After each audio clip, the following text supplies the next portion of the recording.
E hoje, com o professor doutor Rafael Vidal Aroca, que ele é docente e pesquisador na UFSCar. Ele está na UFSCar desde 2014, no Departamento de Computação, orientador de pós-graduação na Universidade de São Paulo da USP, é membro sênior do Instituto de Engenheiros Eletricistas e Eletrônicos, o IEE, e executivo, né, diretor executivo da Agência de Inovação da UFSCar, e possui experiência profissional internacional, tendo trabalhado mais de 15 anos em empresas de tecnologia, desenvolvimento e coordenado projetos na área de mecatrônica, sistemas de informação, sistemas embarcados, redes de computadores, internet das coisas e manufatura aditiva. Depositou algumas patentes e publicou dezenas de artigos científicos com aplicação tecnológica, tendo recebido diversos prêmios por alguns desses trabalhos. Foi coordenador geral da Olimpíada Brasileira de Robótica e atualmente é representante estadual dessa Olimpíada no estado de São Paulo. Gostaria de agradecer a disponibilidade do professor Rafael e aqui fica à vontade para apresentar a Agência de Inovação da UFSCar. Muito obrigado. Obrigado, Douglas. Boa noite, pessoal. Então, sou o Rafael, como o Douglas apresentou, né? Apesar da minha cara de moleque, eu sou já um senhor, né? Tenho 2 filhos, um já pré-adolescente. Então, queria propor que isso seja um bate-papo, tá, pessoal? Fiquem à vontade para interromper, comentar, tá? Queria comentar também que é uma grande honra para mim estar aqui hoje, né, com colegas aí que eu admiro bastante. A professora Sheila, não posso deixar de citar, né, foi diretora do CCT, do Centro de Ciências Exatas e Tecnologia lá da UFSCar, professora de Engenharia Civil, e com uma habilidade especial de conciliar qualquer problema, né? E fiquei muito feliz de saber que ela é sócia aqui, né, da associação. E o professor Douglas, a gente falando de inovação, eu lembro os problemas nossos lá da UFSCar, quando o professor Douglas era diretor do Escritório de Desenvolvimento Físico, sempre buscando soluções criativas, onde não tinha espaço, onde não tinha solução, né? E então, é uma grande honra estar aqui, né? Sou são carlense, então, como são carlense, é uma honra estar aqui numa associação de engenharia. Então, a gente vai falar um pouquinho da agência de inovação, tá? Se alguém quiser trocar ideias depois, meu e-mail é aroca@ufscar.br. Depois eu passo novamente o meu e-mail, tá? E aproveitar também para dizer que também é uma grande honra estar aqui com o Eduardo. As agências de inovação são como uma máfia, né? O pessoal se conversa, se fala. O Eduardo já ajudou a gente várias vezes, inclusive em processos seletivos, né? Junto com a Patrícia, que é uma das colaboradoras mais sêniores lá da nossa agência. E acho que São Carlos São Carlos é especial em vários aspectos. Um deles é ter 2 boas universidades com 2 agências de inovação, né, que podem gerar muita coisa legal. Então, eu vou quebrar um pouco o protocolo, né, mas eu já falei, né, mas vou repetir isso aqui. Sou eu quando era muito jovem, fazendo meu primeiro carro elétrico, a uns 500 metros daqui, né? Estava falando com o Baldan agora há pouco, praticamente meu vizinho também. Eu acho que São Carlos acaba criando essa mentalidade e essas oportunidades, né? Então, quando eu era criança, falavam que tinha uns pesquisadores malucos lá na USP, lá na UFSCar, lá na Industrial, né? Eu falava, nossa, um dia eu quero estar lá um dia, né? Não foi fácil, mas eu cheguei. Então, o ambiente fomenta isso. Isso é muito especial em São Carlos, né? E eu queria dar esse depoimento. Se hoje eu estou aqui, foi o ecossistema que me levou a isso, né? E quantos jovens não podem estar pensando isso ou chegando em posições muito interessantes por causa do ecossistema de São Carlos, né? E aí, eu queria fazer uma reflexão com vocês. Toda vez que eu faço essa reflexão, o pessoal já resolve a charada logo, mas vamos lá. Pessoal, esse aqui é o AGC, né? Apollo Guidance Computer. Então, o pessoal queria pousar uma nave na Lua, lá em 1966. Essa nave tinha 13 mil quilos, né? E só tinha uma chance de você pousar na Lua e voltar, né? Se o sistema errasse, não tinha combustível para a segunda tentativa, né? E tinha astronautas lá dentro.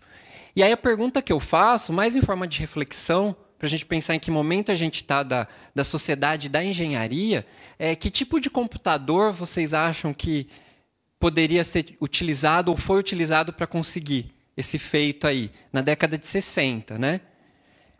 Alguém chuta, assim, velocidade. Hoje a gente tem computador de 1 GHz, 8 GB de memória, SSD, o que mais que tem hoje? 8 GB já é pouco, né? Computador hoje a gente já compra com 16. Alguém chuta aí a velocidade desse computador? Megahertz, kilohertz? Oi? Está na faixa de mega. É um computador de 8 bits. Então, pessoal, esse é o computador que controlou uma nave para pousar na Lua, orbitar e voltar, né? Então, um computador de 2 MHz, então ele executava 2 milhões de instruções de processamento por segundo, né? Hoje a gente está na faixa do giga, né? 1000 vezes mais que isso. 2K de memória.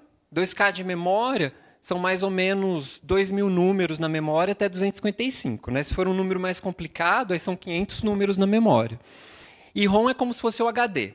Então, o programa tinha 36K. Né? Vocês sabem que hoje você tira uma foto, a foto tem 10 mega. Né? E aí, por que eu quis falar isso? Né? Especialmente aqui com vários colegas, engenheiros, para a gente pensar onde a gente está hoje. Todo mundo aqui já ouviu falar de Arduino? Acho que sim. Né? É um computadorzinho que, toda vez que eu vou dar alguma apresentação fora de São Carlos, eu falo uma coisa com muito orgulho. Acho que São Carlos é uma das poucas cidades que você vai lá no camelô do mercado municipal e compra Arduino por R$30. Então, a capital da tecnologia, você pode comprar Arduino lá no Rio Shopping, como a gente fala. Né? Então, gente, a gente pegar um Arduino que custa R$30, né, que é um computador completo, ele é 8 vezes mais poderoso que o computador que pousou a nave na Lua. Né? E hoje adolescente tem acesso a isso, a gente tem acesso a isso, né, a um custo baixíssimo. E que tipo de solução criativa ou solução de engenharia a gente desenvolve com isso? Né? Que o pessoal não conseguiu desenvolver lá 50 anos atrás. Né? E aí falo mais. Mais recentemente surgiu esse cara aqui, que é o ESP8266. Ele tem sido muito usado para tal da internet das coisas. Né? Talvez um pouco de palavra da moda, mas algum tema bem atual em engenharia. Ele tem 160 MHz, 160 milhões de instruções processadas por segundo. Né? 100K de memória, 16 MB de flash, custa $1. Né? $1. Tá? É um computador completo, pesa 1,5 gramas.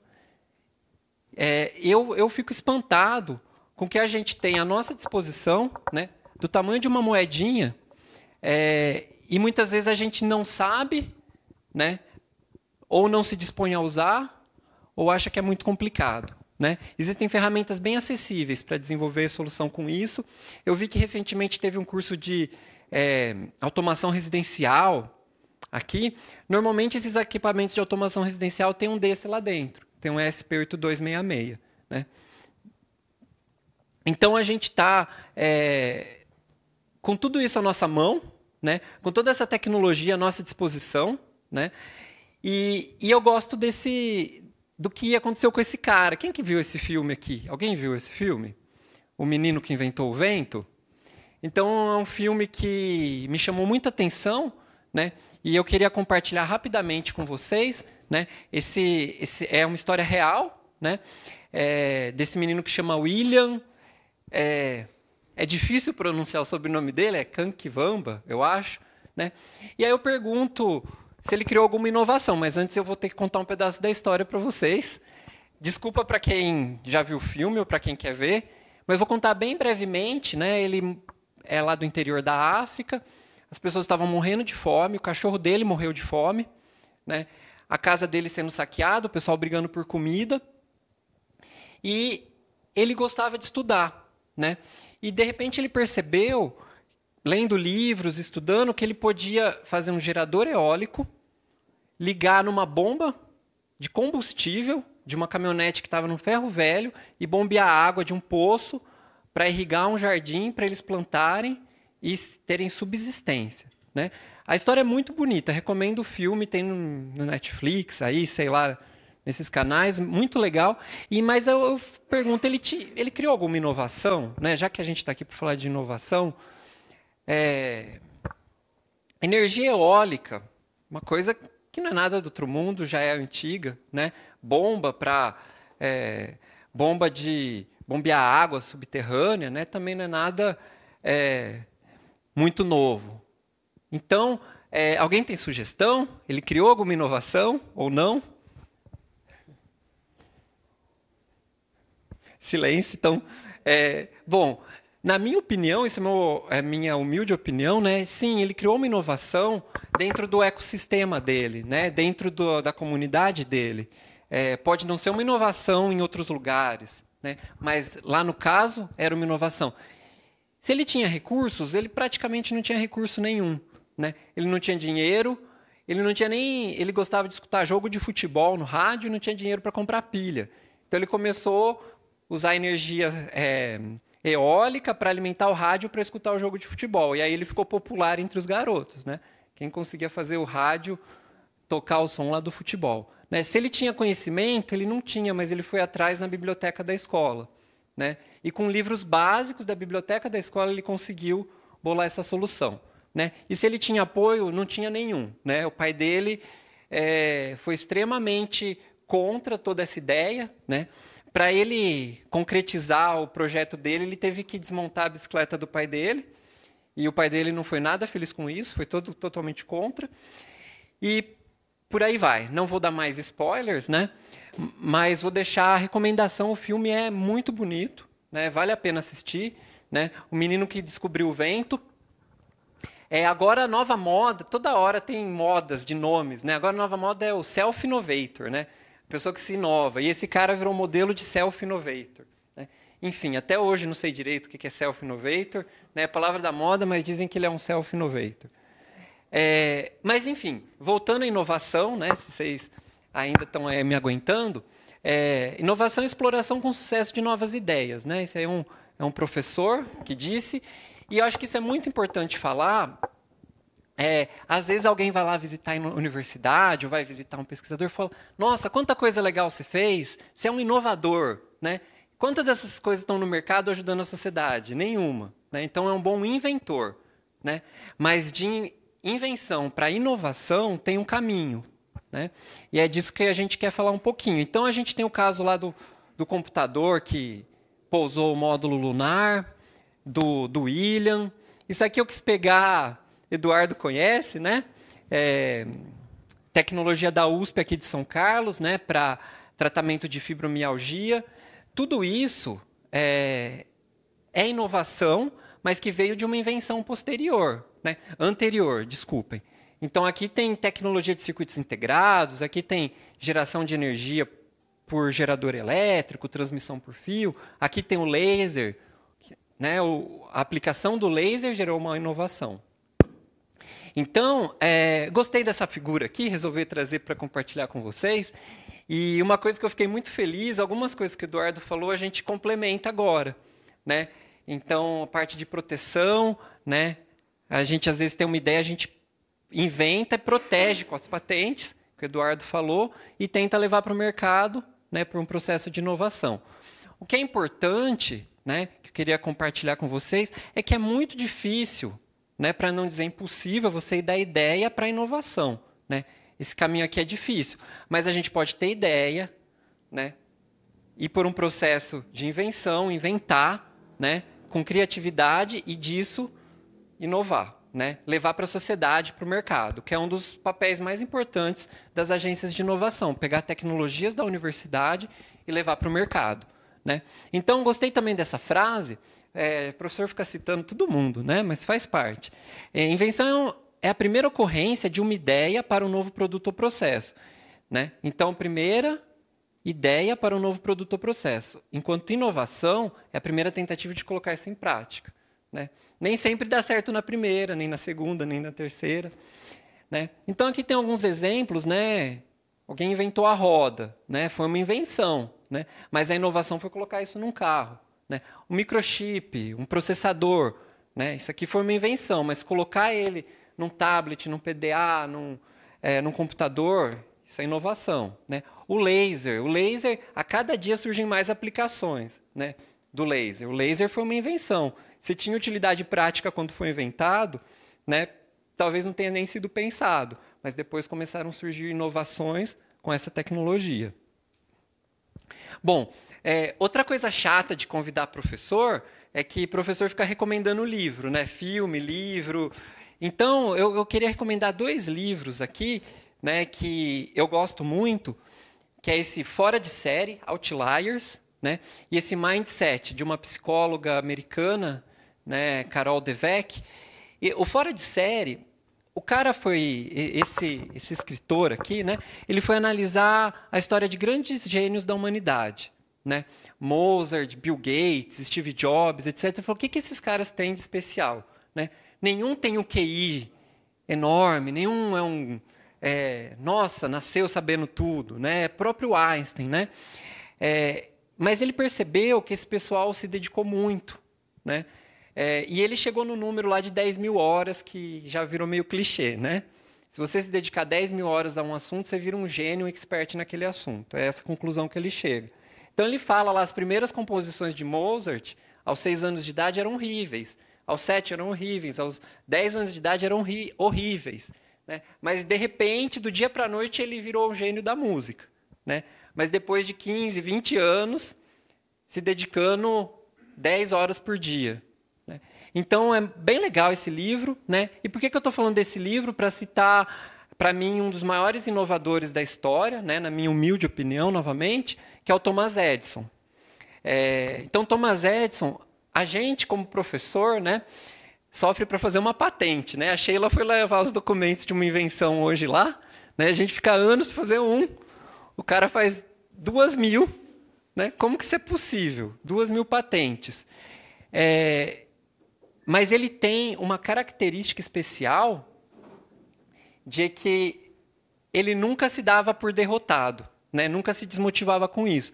Então, você lê as entrevistas e biografias dele, ele fala assim: para fazer a lâmpada elétrica, eu tentei 1.200 formas diferentes, né? Mas eu não errei 1.200 vezes, só descobri 1.200 formas de não fazer uma lâmpada. Né? Então, é o que fala um pouquinho nesse livro aqui, que é o mindset, né? A forma de pensar. Né? Então, tem o mindset que a gente fala crescido, growth mindset, e o mindset restrito. Né? E aí tem como a gente se analisar qual é o nosso tipo de mindset, se a gente pode melhorar, né, para ter um mindset mais de Thomas Edison, mais crescido ou mais derrotista, digamos assim. Enfim, o resumo é aquilo lá que o pessoal brinca, né? Muita persistência, muita transpiração e resiliência, né? Aguentar as decepções, os erros para conseguir inovar. Né? Então, o pessoal de startups, né, o Eduardo acompanha bastante. Eu estava vendo um investidor, ele foi avaliar para investir numa startup, ele perguntou assim lá para o candidato, né, quantas vezes você já quebrou? Quantas vezes sua empresa já quebrou? Aí o cara ficou assustado, né? Mas, parece que depois que você quebra várias vezes, você começa a descobrir a forma certa de fazer. Né? Não é a primeira vez que vai dar certo. Né? Você vai criar uma empresa e a empresa vai ser um sucesso. Então, você pega os grandes empresários, às vezes eles tentaram 4, 5 vezes, continuaram persistindo, né, até conseguir um negócio de sucesso. Então, tem esse TED Talk aqui, né, The Surprising Habits of Original Thinkers. Né? Então, o cara foi estudar quem tem ideias inovadoras, né, e chegou à conclusão que são pessoas procrastinadoras. Então, não resolve tudo de uma vez. Vou pensar um pouco, enrola, vai pensar mais um pouco. Né? E ele cita a Mona Lisa, né? Parece que levou 16 anos para ser feito. Essa obra levou 16 anos de trabalho lá do Leonardo da Vinci. Isso é só uma reflexão, tá, pessoal? Uma reflexão no sentido de que é tudo um processo. Né? A inovação não vem num toque de mágica. né? É muito trabalho, muita persistência acaba surgindo, né? E eu acho que a gente tem um bom ecossistema para isso, né? São Carlos tem esse título de capital da tecnologia, né? A gente tem o ecossistema, tem as pessoas, né? Talvez falte um pouco de todos acreditarem mais nesse ambiente para crescer mais.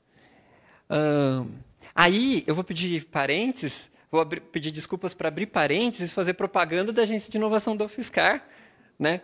Que eu não sabia se podia, o Douglas já falou que devia, né? Então, para quem não conhece, temos um colega lá, o professor Roberto Ferrari, que ele tem bastante facilidade para fazer frases bonitas, né? Eu não teria pensado numa frase bonita assim como ele pensou, né? Mas essa é a missão, né, da Agência de Inovação da UFSCar, né? Capacitar e mobilizar as pessoas para inovar, empreender e transformar a sociedade, né? Que eu acho que é a missão de toda agência de inovação, né? Transformar a sociedade através de ações da universidade, né? Então, é um órgão da reitoria, e acho que isso aqui resume um pouquinho o que a gente faz, né?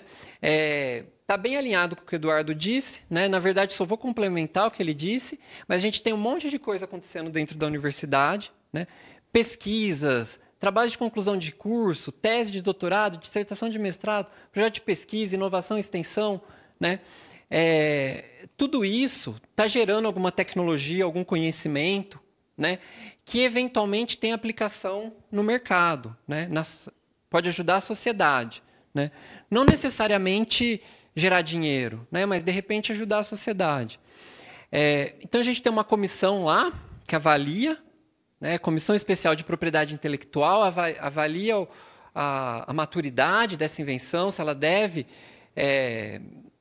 ser colocada num portfólio para ser ofertada para empresas, né?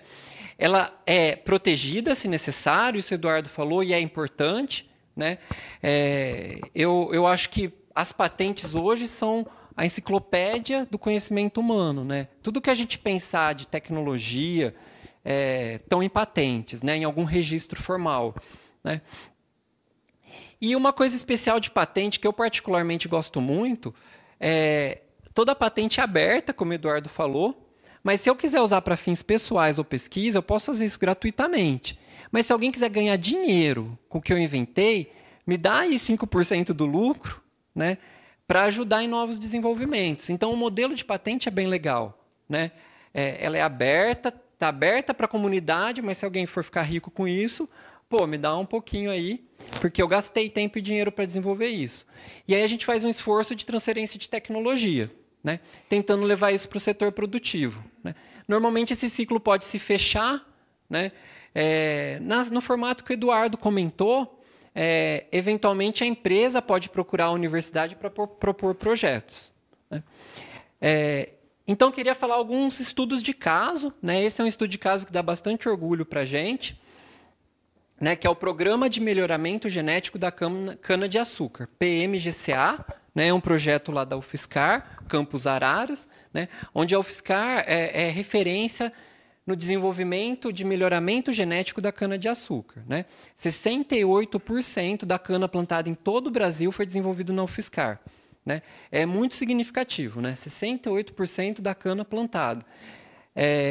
Então, se a gente olhar, né, isso aqui são divisões que eu vou passar bem rapidamente. RBR10 Brasil, né, é uma rede de desenvolvimento de cana-de-açúcar, né. Isso vem do antigo Instituto do Açúcar e Álcool, que foi fechado, né, os pesquisadores foram absorvidos pela UFSCar e o projeto continuou. Bom, o que mais que a gente tem para falar sobre cana-de-açúcar? A gente tem, então, vários pesquisadores trabalhando com dedicação integral a desenvolvimento de melhoramento genético de cana-de-açúcar. E isso está impactando diretamente na sociedade, né? A gente tem aí mais de 100 usinas utilizando essas variedades genéticas. Então, aqui são dados curva de maturação. Esse ATR é açúcar total recuperado. Obrigado. Exatamente. Quanto de açúcar que dá essa cana, né, e tem índices de produtividade muito altos, por isso que o pessoal usa. Isso aqui são alguns exemplos, então, de licenciamento, né? O que é o licenciamento? A universidade desenvolve né, e oferta para a sociedade, para as empresas. Então, essas são empresas, né, por exemplo, usinas, que estão pagando uma taxa para a UFSCar para usar essa tecnologia desenvolvida. Então, né, Syngenta, Raizen, né? A gente tem várias alfaces também. Se for no supermercado Cogebi, tem alface desenvolvida na UFSCar para vender, né? Eu acho bem legal, né? Tem a Brunella, Crocantella, Romanella, fazendo propaganda aqui para o professor Fernando Sala, né? E já dando um spoiler aí, logo parece que vai ter a pimenta da UFSCar, que deve ser lançada em breve, né? Então, tem várias tecnologias da universidade que são licenciadas, né? Isso são tecnologias que não são patentes, tá? São várias modalidades, essas são cultivares, né? Aqui cultivar, licença de software, marca, por aí vai. Uma coisa que eu acho legal comentar é que a gente está aqui do lado, né, da USP, da Unicamp, da UFSCar, que são as universidades que estão entre as que mais recebem royalties no Brasil, né? O que é o royalty? É essa porcentagem que a empresa paga do lucro sobre a tecnologia, né? Então, a USP tem um número de royalties bem alto, né? Acho que 5, 6 milhões, né, Eduardo? 3,5 milhões, né, num ano. A Unicamp, eu acho que é 1,5 milhão, mais ou menos. E a gente está mais ou menos 1,2 milhões, 1,5 milhão, varia um pouquinho, né? Que tem cana-de-açúcar, algumas patentes, né? Você ia falar alguma coisa? Licença de marca, a gente pode registrar uma marca, né?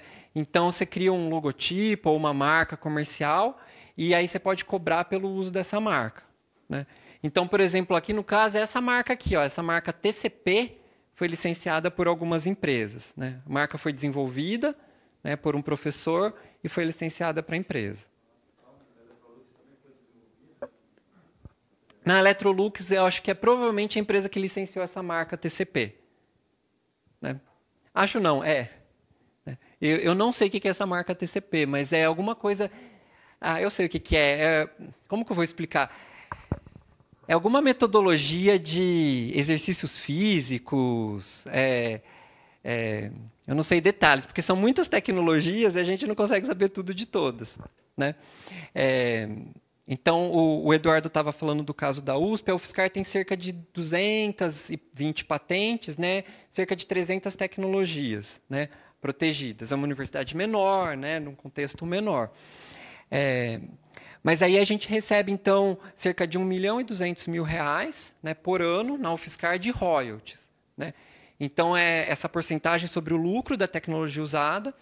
E uma coisa bem interessante é que 1/3 disso é usado para sustentar a agência de inovação, né? Então, a agência de inovação é público-privada, tem servidores CLT, servidores públicos, né? Mas a gente paga a folha com esses royalties UFSCar, que é um modelo bem legal. Bom, o que mais? Vamos falar rapidamente de patente. O Eduardo já comentou, mas eu gosto muito desse gráfico aqui, das tecnologias que estão dentro de um smartphone, de um iPhone, né? Então, a gente pega internet, telefone celular, microprocessador, hard drive, display de cristal líquido, e vou parar por aqui, bateria, memória, etc. Não fiquem chateados, vou recomendar mais um livro. Esse livro é muito bom, O Estado Empreendedor, da Mariana Mazzucato, né?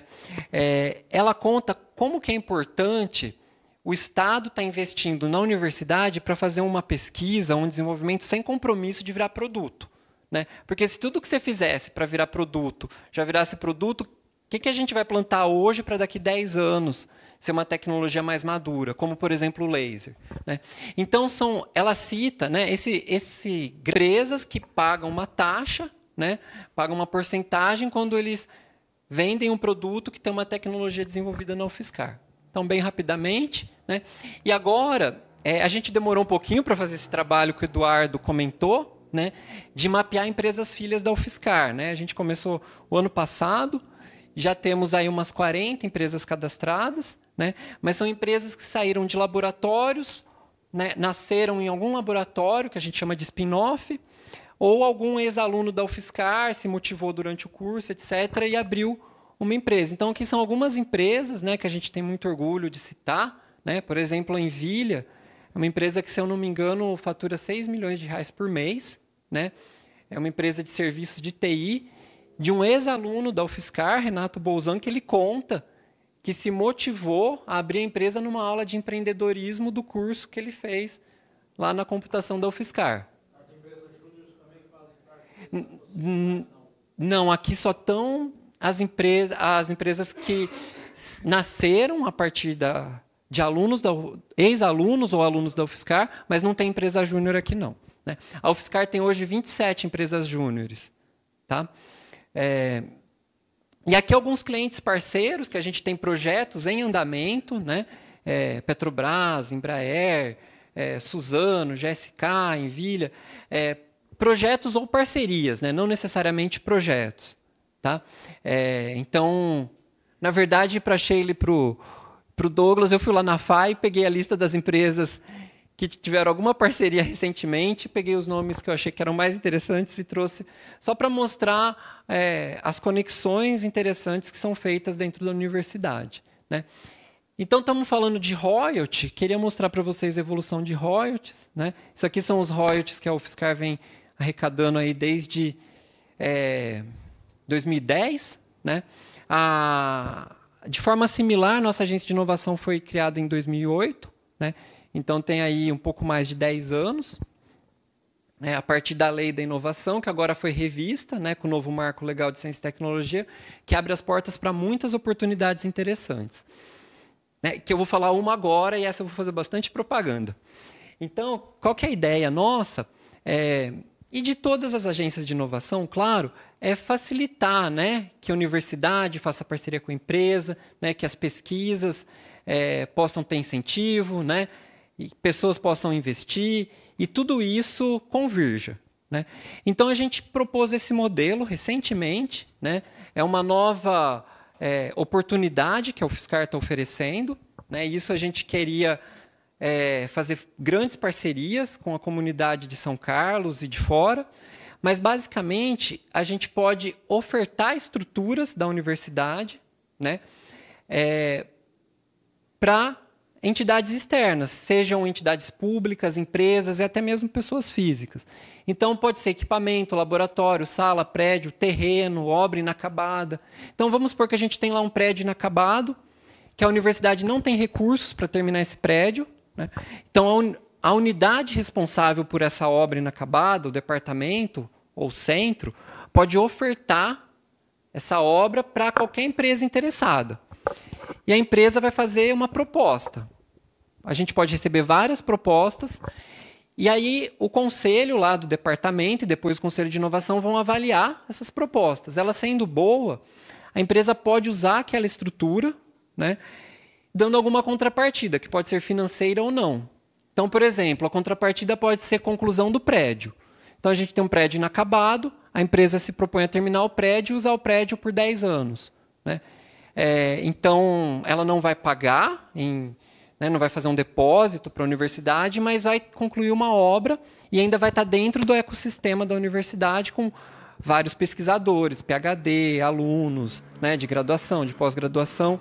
Então, nossa ideia é aumentar a interação universidade-empresa através desse marco aqui. Né? E a gente está bem animado, isso é bem recente, né?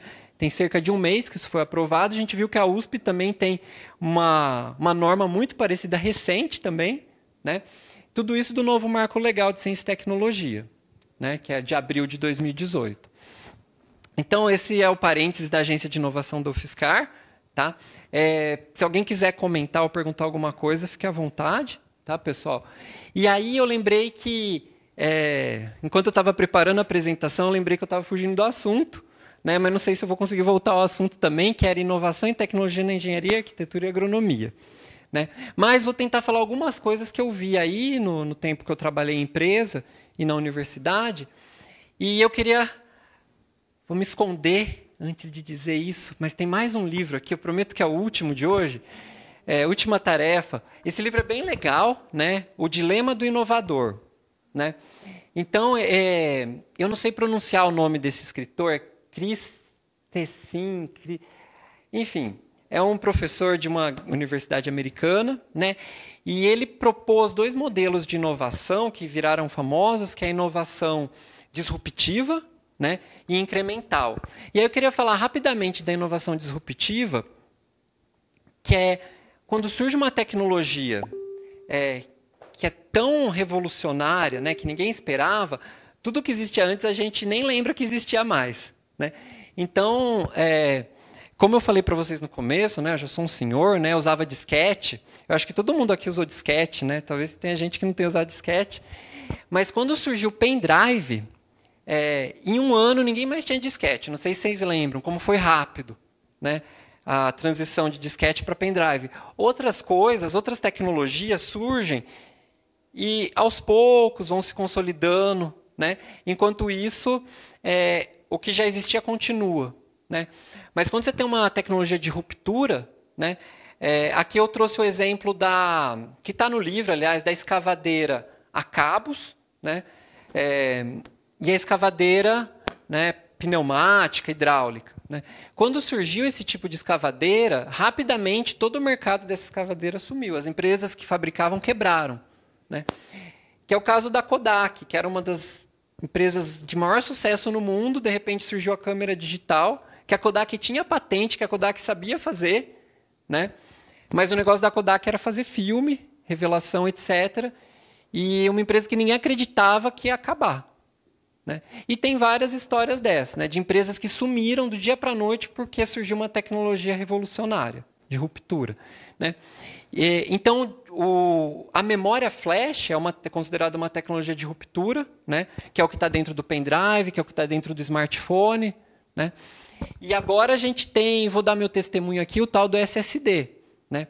Não sei se alguém aqui já usa SSD, mas eu vou dar meu testemunho que muda a vida, né? Você está com o seu computador lento, você não aguenta mais, aí você vai lá, coloca um SSD no seu computador, muda a sua vida, né? Simplesmente porque você tem um disco rígido, hoje mecânico, né, que tem uma taxa aí de transferência de 160 MB por segundo, aí com sorte, né? Que você precisa girar um disco a 10.000 RPM para localizar as informações e ler e transferir mecanicamente, né? O disco gira e você tem uma cabeça magnética que lê. Enquanto isso, você pode ter um SSD 10, 50, 100 vezes mais rápido que isso, né? Que está num custo agora muito acessível, não faz barulho, não esquenta, não vibra e não gasta tanta energia, né? Então, a gente já está vendo os discos rígidos convencionais começar a sumir, né? Porque você compra o SSD e é realmente impressionante. Mesmo num computador um pouco mais antigo, um pouco mais obsoleto, fica sensacional. Então, já que é um ciclo de palestras de aperfeiçoamento técnico, fica a dica de usar SSD. Muda vidas, é sério. Olha, se seu computador leva 5 minutos para iniciar, você vai pôr um SSD, vai iniciar em uns 30 segundos, não é verdade? Olha lá, tem testemunhas aqui. Bom, a gente estava falando um pouquinho de agricultura também, né? A agricultura está no contexto do trabalho. E aí eu vou contar um caso que eu presenciei, né? Hoje tem muitos pesquisadores trabalhando com carros autônomos, né? São Carlos, talvez a gente tenha a sorte de ser provavelmente a única cidade do Brasil que um carro autônomo, Carina, do ICMC USP, saiu andando pelas ruas, né? Sem motorista, né? E é super legal. O professor Dennis Wolff, né? Que é professor da USP, e é um dos principais pesquisadores desse projeto, conta a história de que uma repórter, não sei se o Eduardo sabe, de um grande jornal de âmbito nacional, foi andar nesse carro e ela ficava desesperada. Toda vez que o carro girava a direção sozinha, ela grudava na direção e segurava a direção. E aí os motores lá tentavam girar o carro para o outro lado, né? Porque uma pessoa esclarecida, uma repórter, né? Mas é uma tecnologia muito diferente, né? Você sentar num banco e não tem ninguém, e o carro está andando, né? E, aliás, o professor Denis foi aluno da UFSCar, né? A gente teve a honra dele dar uma palestra recentemente, ele estava contando que ele fez computação na UFSCar. É muito legal essa troca, né? Eu fui aluno da USP, né? Hoje sou professor da UFSCar, e tem toda essa troca nesse ecossistema de São Carlos. Então, fechando mais um parênteses, né? Outro dia eu fui visitar uma usina de açúcar, né? E o pessoal lá de tecnologia estava falando que eles têm 100 colheitadeiras robóticas sem operador. Então, isso está acontecendo aqui perto da gente, né? Você ia comentar alguma coisa? Eu trabalhei com sistema de ar e para manutenção também é muito melhor que você os erros operacionais. Exatamente. Porque normalmente o problema são os erros operacionais, né? E aí você coloca uma máquina de 1 milhão, 2 milhões na mão de uma pessoa e às vezes o cara não está bem no dia, etc. Já tem alguns anos, né? Eu acho que faz uns 4 anos que eu fui nessa usina. Eu não acreditei, né? Porque eu achava que isso era coisa... Nossa, no futuro vai ser assim, né? Eu falei, não, a gente tem 100 colheitadeiras, 1 centímetro de precisão, a gente fala onde a gente quer plantar, onde a gente quer colher, ela vai lá e faz sozinha, e a gente deixa uma pessoa para apertar o botão vermelho se acontecer alguma coisa errada, né? Sei lá, pode acontecer alguma falha e a pessoa desliga o sistema, né? Mas, então isso está acontecendo, essa tecnologia, né, já existe hoje, né? Piloto automático dessas máquinas existe, está muito bem consolidado, não é coisa do futuro, né? E a gente tem empresas de São Carlos desenvolvendo isso, né? Aqui no nosso quintal. Então, eu acho isso impressionante, né? E pouca gente sabe disso, né? Que a gente tem empresas de São Carlos desenvolvendo esse tipo de solução, né? Dá para imaginar você ter uma máquina agrícola que com 1 centímetro de precisão vai plantar sementes ou fazer uma colheita de cana, né? Melhorando produtividade, diminuindo o risco para os funcionários e por aí vai, né? Oi? Nós temos também empresas aqui que desenvolvem software, são os rastreadores que identificam os problemas das máquinas. Eu trabalhei com vários e não sabia que era aqui. Isso eu não sabia. Identifica problemas das máquinas. Isso eu não sabia. Nossa, olha que legal. Então, isso daí é uma coisa que outro dia o pessoal estava falando. O pessoal do Sebrae estava contando, estava falando com a gente, falou, a gente falou, São Carlos, capital da tecnologia, vamos lá conhecer, cadê as empresas? Quem está fazendo o quê? Ninguém sabe, tá tudo, não tem informações consolidadas do que está acontecendo aqui, né? Dos projetos, das inovações, dos produtos, né? Talvez isso seja um trabalho aí para articular entre as entidades de São Carlos. Você sabe alguma coisa dessa empresa que trabalha com dirigível para transportar cargas pesadas? Eu sei algumas coisas, porque eu já levei meus alunos lá umas 5 vezes para visitar. Todo ano eu estava levando o pessoal de iniciação em engenharia para visitar a empresa. Então, é muito legal o projeto, não sei se o senhor conhece. Né? Inclusive, tem um aeróstato, que é o nome que eles dão, né, para o dirigível. Agora, vocês estão acompanhando aqui em cima, na Getúlio Vargas? Então, quem quiser olhar para Getúlio Vargas, tem um aeróstato com uma câmera de segurança que eles estão monitorando em parceria com a Guarda Municipal, né? Mas, assim, a empresa é de um grupo, de uma grande transportadora, né? E eles querem fazer transportes de grandes cargas, né, que o tempo não é tão crítico, né, mas por onde os caminhos, as rotas são problemáticas. Isso. Exatamente esse tipo de aplicação, né?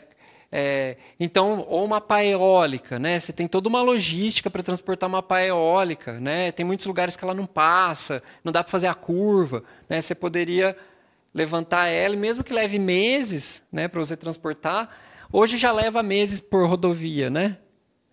Então, é outra coisa que dá orgulho para São Carlos, né? Essa empresa, eu sei que eles estão em processo de homologação junto à ANAC já, né? Tem. E temos a sorte de estar aqui nesse ecossistema de São Carlos, né? Eles têm parcerias com o Fiscar, parcerias com a USP, né? Com o pessoal da aeronáutica. Então, é bem legal. E aí, outra palavra da moda. Já falei da internet das coisas, palavra da moda, mas eu queria comentar rapidamente dessa outra palavra da moda, né? Desculpe a expressão, né? Palavra da moda, mas é que todo mundo está falando nisso, né? A gente está lá na agência de inovação, não sei que tipo de ligação telefônica o Eduardo recebe. Toda hora a gente recebe ligação lá, fala, vocês trabalham com indústria 4.0? Né? Aí, bom, o que o senhor precisa? Ah, não sei, eu sei que todo mundo está falando de indústria 4.0, também quero. Né? Já teve empresa que ligou com esse discurso. Mas a indústria 4.0, né, integra várias tecnologias, né, de engenharia, né, realidade aumentada, Big Data, robôs autônomos, simulação, impressão 3D, né, manufatura aditiva, integração de sistema, computação em nuvem, internet das coisas, para ter indústrias que fazem produtos que podem ser personalizados para cada pessoa. Né? Então, já existe uma fabricante de tênis, que você tira uma foto do seu pé, coloca no site da empresa e ela vai fabricar um tênis personalizado para o seu pé. Então, cada tênis é personalizado para cada cliente, né? E aí todas essas tecnologias são usadas para processar a imagem do seu pé, descobrir o tamanho do seu pé, qual que é a forma do seu pé, qual que é o melhor material. E sai um tênis especial para você. Né? Isso já existe, já está no mercado. Né? Então, é uma indústria que, vamos dizer assim, é inteligente, né? Integra várias tecnologias para produzir produtos personalizados com eficiência. Né? E aí, eu me senti também na obrigação de falar rapidamente de impressão 3D, né? Que tecnicamente a gente chama de manufatura aditiva, porque eu tenho visto muita aplicação em arquitetura, né? E engenharia civil, inclusive, também. Estava preparando pensando na Sheila. Mas, novamente, Estado de São Paulo, a gente tem, lá no CTI em Campinas, eu acho que é uma das únicas, se não for a única máquina de impressão 3D de metal da América Latina. Né? Talvez essa informação minha esteja desatualizada, né? Mas hoje a gente pode imprimir em praticamente qualquer material, né? Com impressoras 3D. Inclusive, essa de metal, agora o pessoal está imprimindo joias. Né? Então, você pensa numa joia personalizada, que um processo tradicional não consegue fabricar, você imprime qualquer geometria na impressora 3D. Então, uma aplicação muito forte é prótese. Né? O pessoal está imprimindo em titânio prótese personalizada para cada paciente. Né? E isso é um avanço muito grande, porque normalmente a prótese é genérica e o cirurgião tem que ficar personalizando ela na hora da cirurgia. Então, está com o paciente lá em centro cirúrgico, durante a cirurgia ele vai lá, corta um pedaço, ajusta. Né? Hoje, você pode passar um equipamento de escaneamento, fazer um mapa 3D da pessoa e imprimir em 3D uma prótese exatamente para aquela pessoa. Né? Isso não é futuro, isso é tecnologia existente, né? Inclusive no Brasil. Né? Então, aqui são algumas peças impressas em 3D. Tá?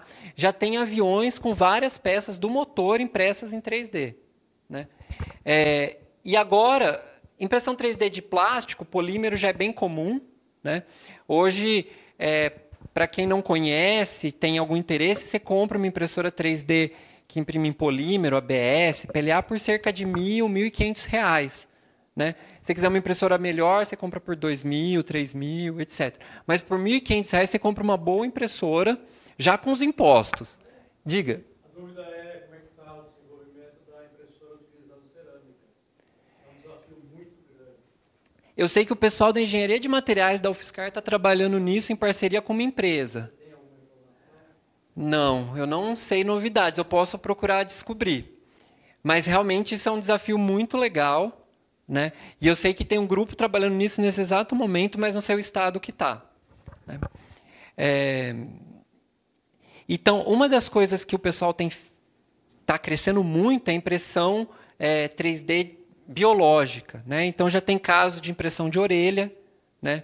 Esse caso é bem legal, o pessoal imprimiu uma orelha, né? Colocou num rato para ver se não tinha rejeição e depois imprimiu a orelha para uma criança que não tinha a orelha. Né? E a vantagem é que você pode imprimir com material biológico da própria pessoa. Então, a possibilidade de rejeição é bem menor. Então, tem esse projeto aqui da Universidade Carnegie Mellon, né, uma grande universidade americana, que eles contam, né, 1 milhão de americanos devem ter problema cardíaco. Né? Esses 4.100, eu não lembro exatamente o que é, eu acho que é 4.100 casos aí que foram tratados, né? Metade não tem solução, e zero casos que você consegue consertar o coração. Você não pega um coração e se conserta, né? Então, eles estão... É um projeto de pesquisa, né? Não é uma coisa que está no mercado ainda, mas eles estão trabalhando em você imprimir partes para consertar corações, né? E é uma universidade extremamente séria, extremamente renomada, fazendo esse tipo de coisa nesse momento. Falando mais um pouquinho de impressão 3D, tem esse caso aqui que eu assisti uma palestra desse arquiteto aqui de São Carlos, não sei se alguém conhece, Lucas Corato, né, um arquiteto aqui de São Carlos. Eu achei super legal o que ele fez com impressão 3D, né, e custou super barato. E foi uma necessidade que ele tinha, né, de fazer... Isso aqui é um brisé, eu não conhecia esse termo técnico, né, mas é um sistema que você adapta em qualquer janela, né, e você tem alguns controles que você abre e controla o ângulo de abertura, né, para entrar mais luz, mais vento, menos vento, né? Então ele projetou isso, imprimiu na impressora 3D, deve ter custado R$50 para imprimir, né? E ganhou vários prêmios. Ele ganhou vários prêmios com o desenvolvimento dessa tecnologia, né? E tem um filósofo que fala que simplicidade é divina, né? Quando a gente olha, a gente fala, nossa, que simples, né? Por que eu não pensei nisso antes, né? Então, exatamente. E aí eu começo a lembrar de casos, né? Tem o Mauro Pinhel, ele fez engenharia mecânica na UFSCar, já se formou, e eu lembro que uma vez quebrou uma presilha dos cabos da vela do carro dele, né? E ele foi na concessionária, custava R$120 a presilha, né? Dos cabos da vela. E aí eu lembro como se fosse hoje, porque foi muito engraçado. Ele chegou lá um dia e falou, professor, eu fiz um desenho aqui, posso imprimir aqui na impressora do departamento? Uma impressora de R$3.000, né, lá do departamento de engenharia mecânica da UFSCar. Ele imprimiu, né, e colocou lá no carro dele para substituir essa peça de R$120. A gente fez as contas, a impressão custou 60 centavos, né, que é mais ou menos R$90 o quilo de peça impressa, né? Então, se a gente começar a pesar as peças que tem por aí, vocês vão ver que não são tão pesadas, né? Então, dá para fazer muitas coisas num custo relativamente acessível, né? Bom, o que mais? A arquitetura, o pessoal já está usando bastante, né, para imprimir maquete, para imprimir móveis, né? Tem um contrato do professor Gustavo, né, lá da UFSCar, com uma empresa alemã que chama Tunkers, que é fazer uma impressora 3D para imprimir móveis grandes, né? O mais engraçado desse projeto é o seguinte, eu acho isso interessante, né? Um móvel projetado por um grande artista tem um preço muito mais alto do que um móvel que não foi projetado por um designer consolidado, né? Então, eles estão desenvolvendo um robô para imprimir grandes peças, né, que custam muito caras e são muito difíceis de fazer, né, porque foi feito por um designer que não tinha compromisso de como fabricar, né? Que eu não sei se eu tenho propriedade para falar disso, mas qualquer coisa vocês me corrigem. É o caso do Niemeyer, que o pessoal fala que ele projeta, ninguém consegue concretizar, né? Vale isso? Uma parte é válida. Então, Você bem colocou ali a necessidade é mãe da inovação. O Niemeyer colocava sempre o projeto no limite da necessidade. Isso instigava os engenheiros que estavam muito a sempre estar no limite. tá. Então, não é que é coisa que projetava que não executava, é coisa que precisava chegar no limite. Ah, interessante. Você pega, assim, um balanço dele, ele ia no limite. E ele sabia que aquele 10 centímetros a mais era o limite que a engenharia tinha que suplantar para atender a arquitetura. Então ele tinha aí uma relação muito interessante entre limites. Que legal. A súmula do Copan, a mesma coisa, né? Ele calculou o prédio curvo, né? Ele conhece. Aí foi um desafio para todos os engenheiros que trabalhavam as fundações, né? Porque um terreno é reto, depois é tudo curvo, depois as estruturas, depois os cimbramentos, depois as instalações. Então ele sempre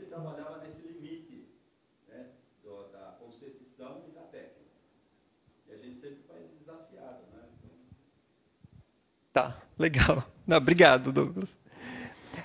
Então, esse é o caso de um móvel impresso que tem uma geometria complexa, né, que a gente pode facilmente imprimir com impressoras 3D de grande volume que já são acessíveis, né? Voltando aqui rapidamente, eu falei de inovação disruptiva, né? Só para ser completo, tem a tal da inovação incremental, né? Então, você tem uma tecnologia, você melhora um pouquinho, às vezes ganha um valor comercial, melhora mais um pouquinho, né? Por exemplo, Gillette de 3 lâminas, agora lançamos a de 4, agora lançamos a de 5, e aí você vai agregando um pouco de valor comercial, né?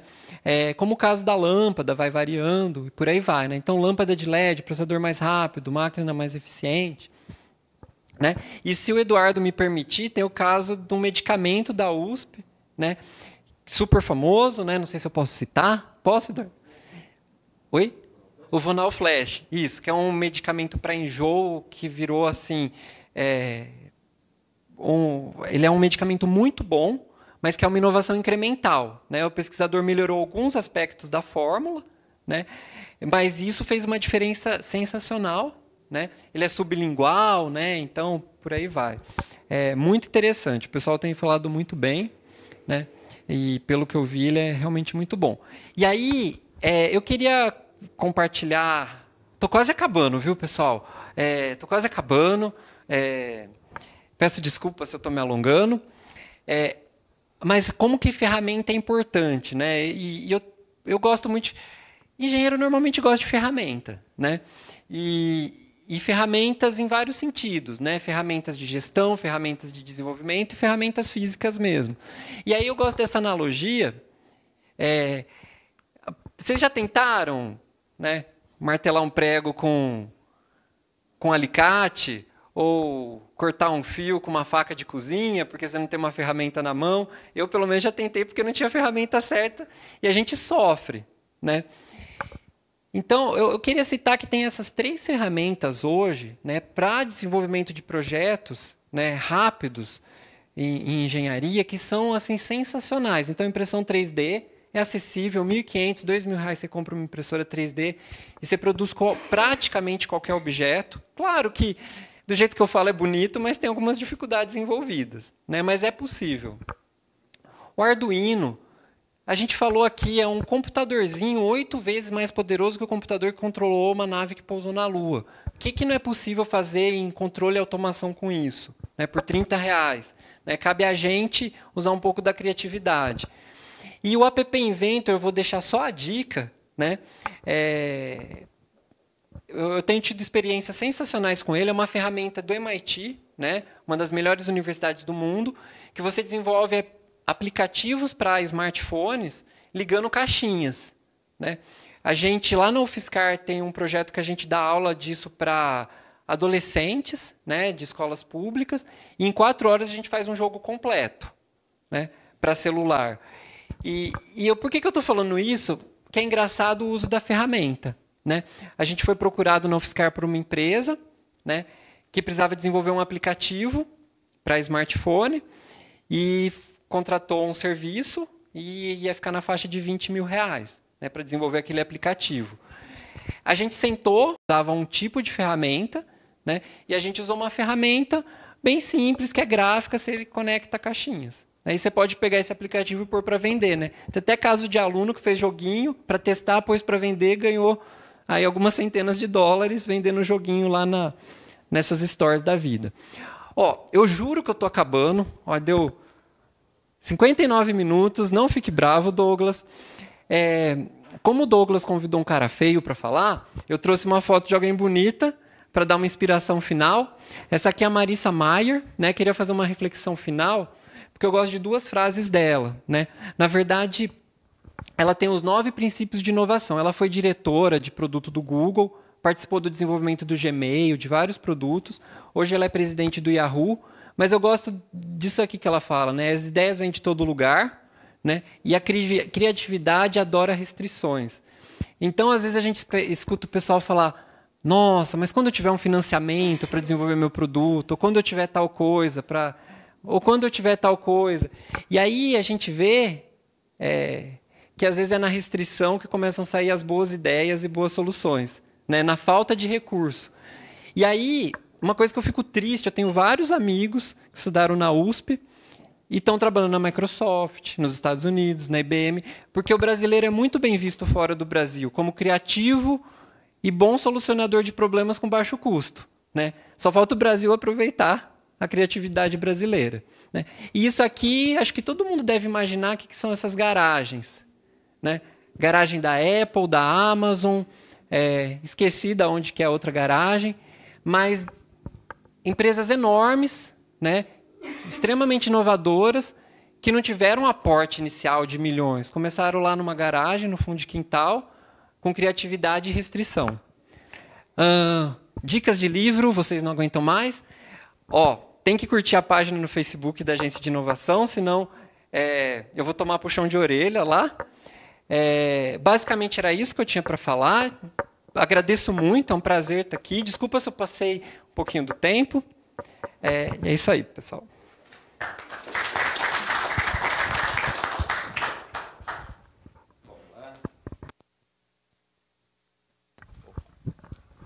Bem, Rafael, obrigado aí pela...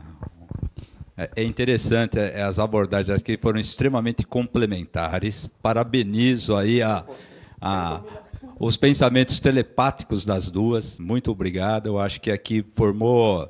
Eu anotei aqui um panorama muito interessante, tanto da formalidade quanto da oportunidade, que os dois fizeram, para mim, fizeram isso, né? Formalidade e oportunidade. Um colocou a forma, né? E o outro colocou aí a variedade. Obrigado. E eu queria comentar uma coisa interessante. A IASC aqui tem pelo menos o que a gente tem feito, a Nívia que está acompanhando aqui os nossos ciclos, a gente às vezes coloca coisas aqui que só vão repercutir a 3 anos depois, né? E exatamente em 2017 nós trouxemos o pessoal da Airship aqui para fazer uma apresentação, onde ele já colocava essas intenções, né? E ele está nesse processo de homologação há muito tempo. Vai ser difícil, né? Porque a indústria da roda aí não vai deixar a indústria do ar, né, de transporte, né? Mas ele já trazia essa ideia 3 anos atrás, né? Que era levar grandes peças ou grandes cargas.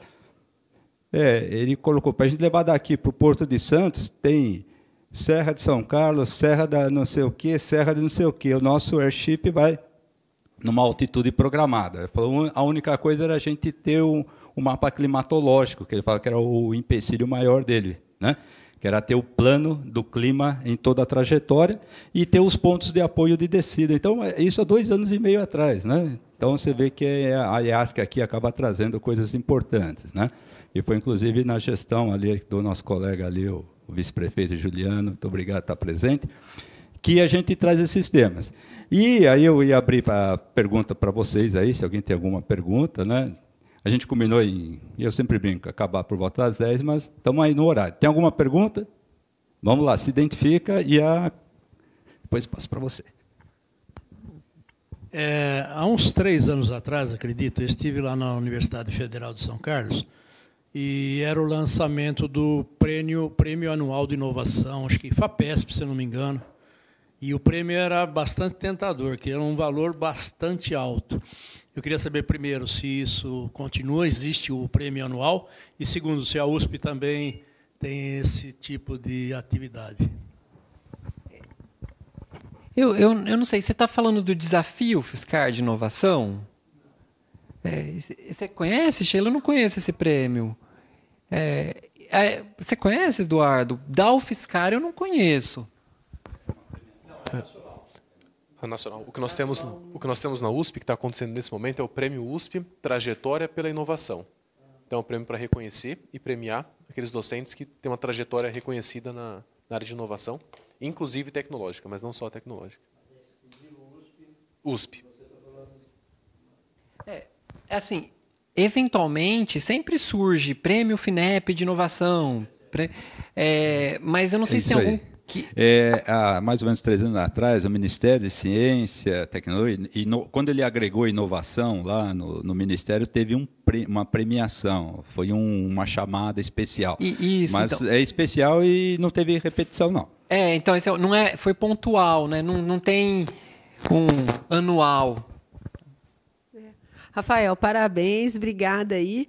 2 comentários para a gente poder discutir aqui um pouquinho mais. Eu gostei quando você apresentou aqui, para mim foi em primeira mão também, que a UFSCar agora está com essa possibilidade de parceria aí com empresas da cidade.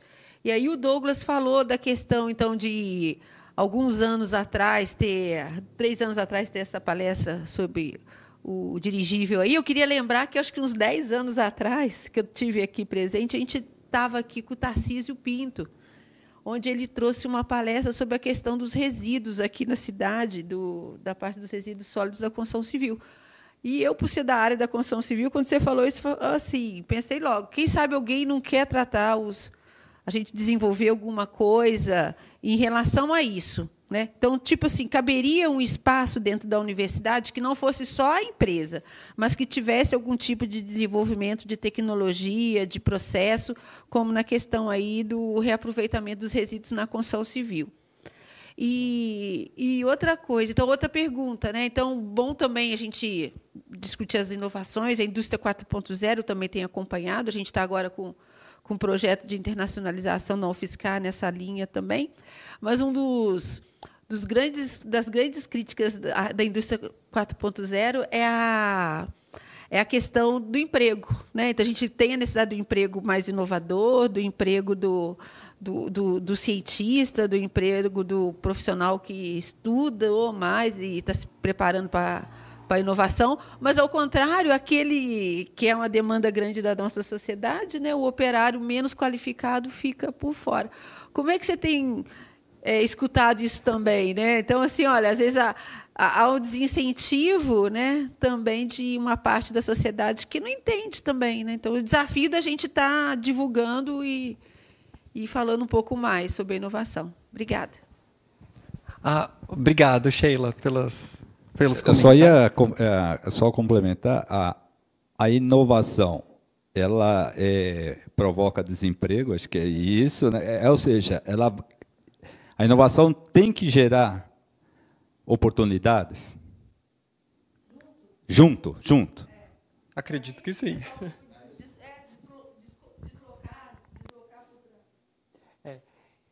Então, só 2 comentários sobre o que a Sheila falou.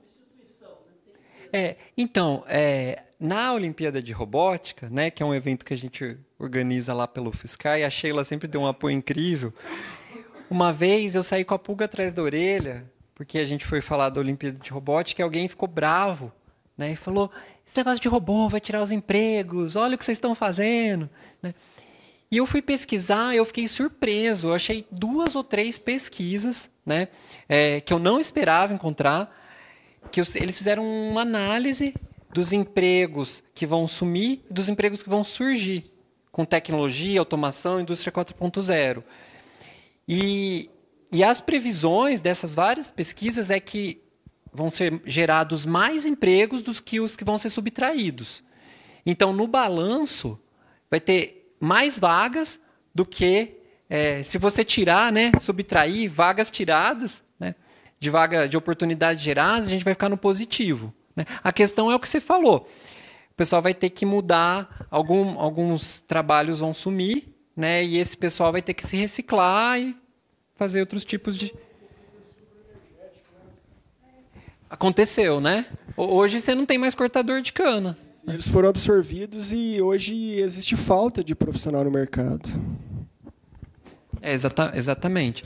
Então, depois posso até te mandar, Sheila, eu achei sensacional, né, de bons veículos, né?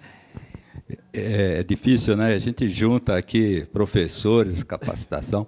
Não, eu queria lembrar, viu, Sheila, o que eu tenho me dedicado há muito tempo é a questão da sustentabilidade. A inovação, ela teve aí no passado ela foi disruptiva e rompeu também, provocou vários desempregos, fechou empresa, não vamos negar isso daí.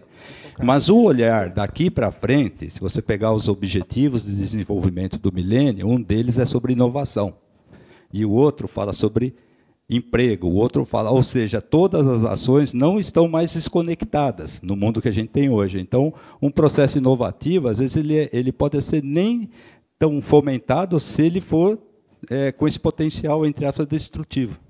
Ele tem que ser um potencial agregativo, agregar, não sei se inventei essa palavra, mas agregar emprego, agregar, como se diz na economia, consolidação de renda, fixação. Então, tem as novas, né, inovação, como se diz, agregada com tudo isso, numa análise de uma agência, que acho que é isso que a agência fala, o negócio é muito bom, mas também depois você vai vender para quem?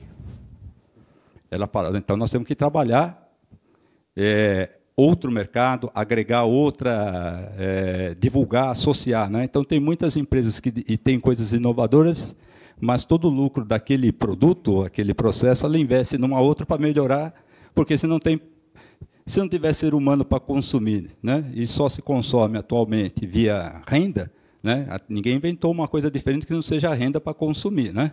Não é verdade?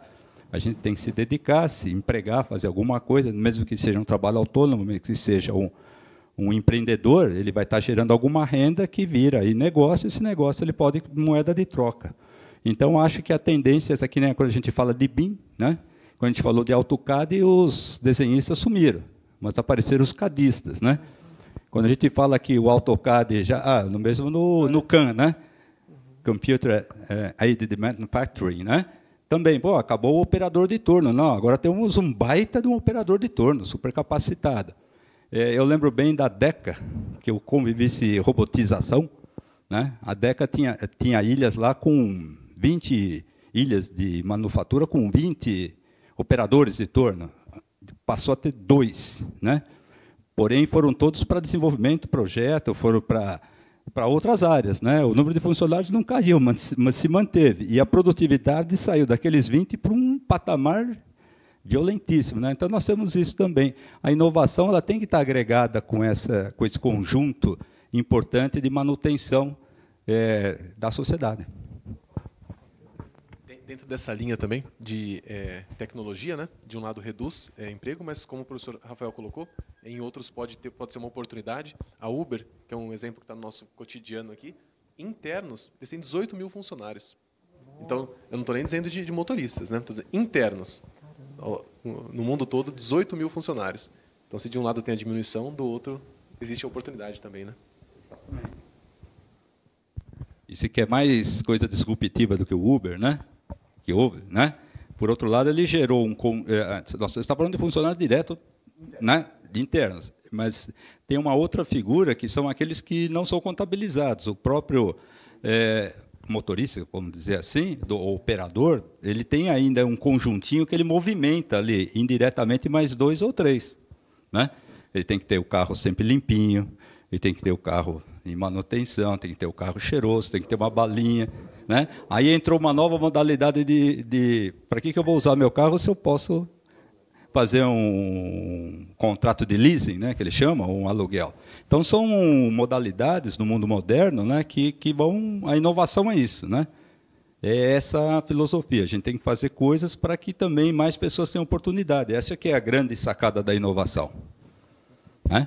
Nós vamos inovar para que haja mais oportunidade, para que haja mais sustentabilidade, para que haja mais saúde. Né? O exemplo lá do colega da USP, tanto do remédio como da fibromialgia. Nós temos o PMGCA, temos a Unicamp, é uma das maiores em termos de patentes, se não me engano, né, do país. A Unicamp e USP. Né? Mas se dividir por metro quadrado, a Unicamp ganha, isso que é o problema, né? Porque ela é uma única, né? Enquanto que a USP tem mais campi, né? Nós também, né? Então, eu acho que eu falo assim, a associação consegue juntar no espaço, no tempo, várias capacitações e trazer aqui informações preciosíssimas, né? Que estão registradas, guardadas, vão ficar à disposição. Isso aqui está no canal do YouTube, você pode até recomendar aí no fim, pode assistir a palestra. Nós temos, inclusive, o conjunto de todas as palestras que nós iniciamos em 2016, essa gravação. Então, nós temos aí para mais de 30 vídeos de vários assuntos, todos alguns que eu já falei aqui, e o de vocês vão ficar gravado. Tem mais alguma pergunta? Então, gostaria aqui de entregar agora, definitivamente, para o colega Rafael. Como o Rafael receitou muito livro para a gente, ele vai receber 2 certificados. Ele vai ser frente e verso, mas esse daqui, Rafa...